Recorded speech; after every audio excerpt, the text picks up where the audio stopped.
What's up, everybody? Welcome back to another highly combustible reaction. We're jumping into something awesome. Orchestra plays the history of music from caveman to Barbie. This is going to be very, very interesting. Coming at us from Miss Emma, much love.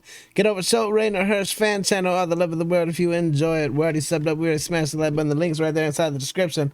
Let's go on a musical journey, shall we? Now, I know that some people, they go to concerts like this, and this concert in particular, and they think, well, it's a thing about, comedy and classical music. I won't get the jokes. And I know that people feel that there are, to some extent, holes in their knowledge. People think that classical music is elitist. Well, I don't think it's elitist. Some people do. My butler.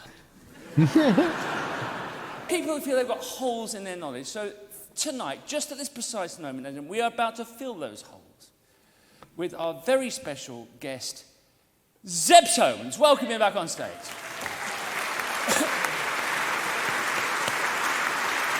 Is it April Fool's Day Gala? We present a history of music. It is 200,000 years BC. Mankind has just pulled himself out of the primeval sludge, which would later become known as Slough. Sitting in their cave, a mammoth skin is stretched over a frame and hit with a bone. It is the first primitive drum, and a primitive person to play it. The first drummer. It was good. The other cavemen and cavewomen grunt their satisfaction. They really grunt their satisfaction. Yeah, you better get in there, audience. Another caveman bores holes in a bone and blows.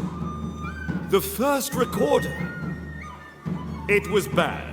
The other cavemen grunt their dissatisfaction. But melody, once invented, could not be uninvented, except by the Smiths, who were to base their entire career on two notes. Rhythm and pitch.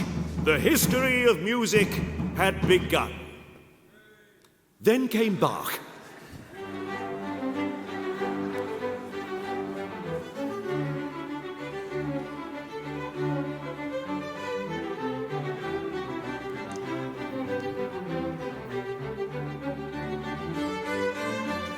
This is amazing.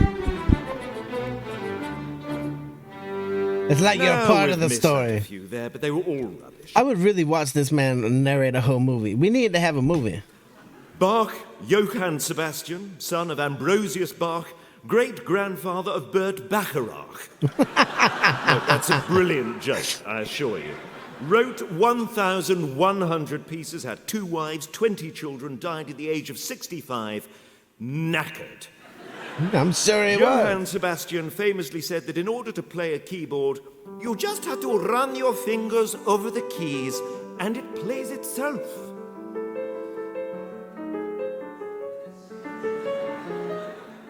Turned out to be rubbish. It wasn't Bach quite right. is followed by Haydn, whose surprise symphony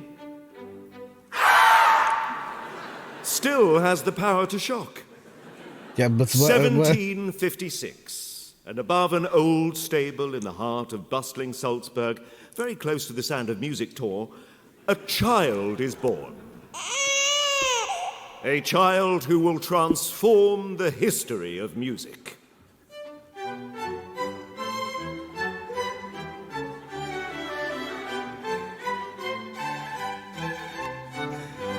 His name is Andrew Lloyd Mozart. The young Andrew Lloyd could play piano at 3, violin at 5, and by the age of 6 had completely unaided taught himself the horn.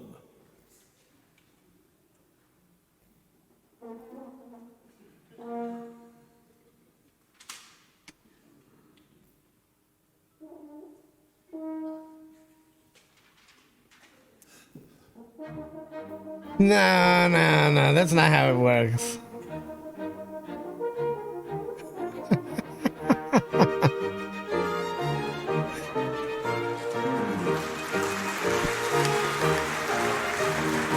Don't encourage him. He's only 6. We're trying to teach him that failure is also okay. Deaf Beethoven. 9 symphonies, 6 concertos, an opera, and some of the most excellent sonatas and stuff in the history of music. And stuff. But despite all that, he is to be remembered for just one piece. Fur Elise, or Fur Elise, Grade 3, the bane of piano teachers and music shop owners the world over.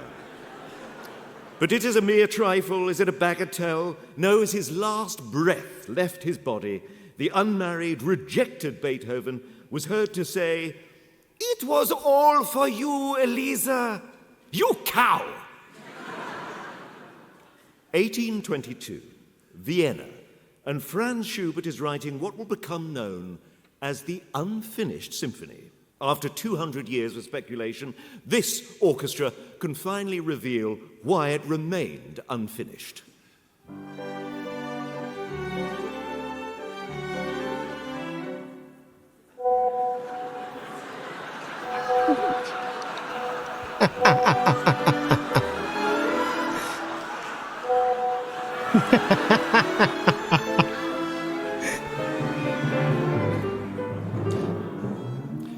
And that is why Schubert's Unfinished Symphony remained unfinished. I can Germany, see it. 1842, and Felix Mendelssohn writes this. The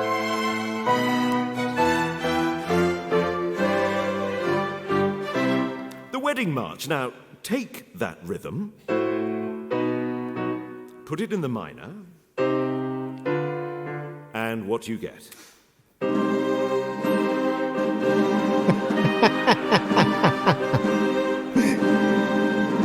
The Funeral March by Chopin. Well, we are also in the midst of the golden age of opera. Any opera fans in? Or liars? Well, they include, of course, William Tell by Rossini.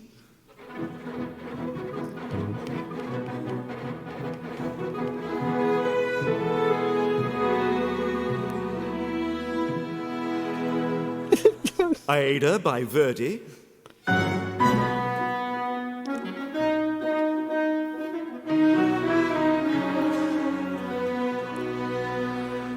And the most successful of them all, Carmen by Bizet. Now, if you haven't seen Carmen, here's a quick summary. It takes place in Seville, in Spain. There's a soldier, Don Jose, who falls madly in love with Carmen, who's a gypsy. She gets put in prison, he gets her out, and then he goes into prison. She does a mad gypsy dance for him. He wants her back, she won't have him back. He stabs her, she dies, the end. And there's a bullfight. Meanwhile, in Russia, Tchaikovsky This is the best trip through music history the ever. 1812 Overture, even though it is already #1 in the Classic FM Hall of Fame. He famously commented, "What a load of old rubbish, and I have a feeling I might have overdone the canons."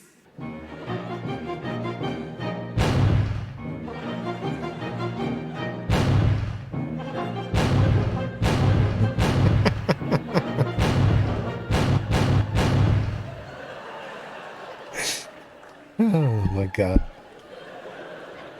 In Germany, Richard Wagner writes this. And some other tunes.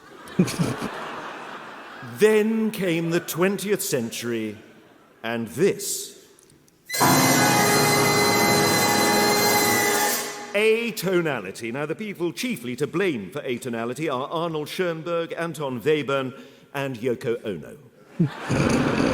Well, she may not be responsible for atonality, but she's definitely responsible for breaking up the Beatles. Now, in order to make sense from the chaos, in 1921, Schoenberg creates 12-tone music, or serialism. In normal tonal music, you only use notes selectively to create your melody, depending on the key the piece is in. Now, Schoenberg used all the notes. There are 12 of them, and this is what all the notes sound like.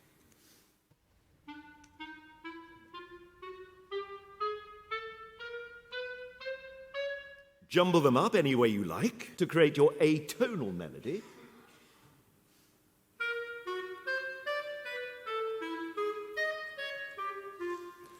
Mix it up a bit between the instruments.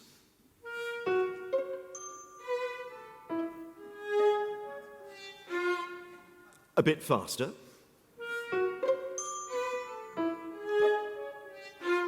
Add a bit of rhythm. Plus a bit of accompaniment, and what do you get?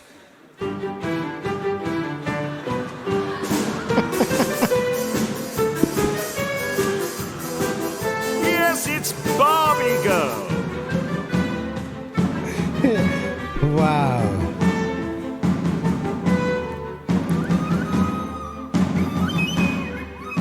Strip out the tune, ditch the harmonies, and where are you left? We are back in the same place we began exactly 200,000 years ago in the history of music. I don't want it to be over. That makes me angry. Seriously, probably one of the coolest little skits ever, because you actually did learn a lot. You actually learned who came before who and all of that, the dates and such. Like, there's a lot of historic knowledge in there with a little humor mixed in, and you gotta respect that. You gotta love that. Definitely get over and show Rainer Hersch fan channel all the love in the world. We already subbed up. We already smashed the like button. I'm looking forward to them going on the journey for sure. Smash the like button here if you liked it. The dislike button, but I won't believe you. Till the next one, I'm highly combustible. You guys be happy, healthy, safe. Love you to the moon and back. Peace.